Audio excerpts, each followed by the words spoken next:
Дали полека му се руши угледот и авторитетот на американскиот председател, кој имаме примерот и со Украина, со мировниот договор, така се одоковлекува, се руши ли некако авторитетот на Трамп?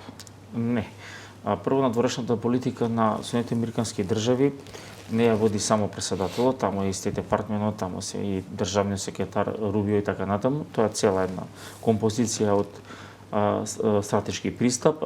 Трамп е можеби човекот кој го прави притисокот и човекот кој тој вербален наратив цврсто го позиционира во преговорите од една страна, од друга страна знаете како мислам дека Трамп е препознат веќе и во домашната јавност и во меѓународната и во првиот мандат и не е само он како председател, има и други председатели кои избрзуваат и прават вербални грешки, но угледот на државата и на нацијата е едно прашање, угледот на профилот на председателот на Соединените американски држави веќе друго прашање.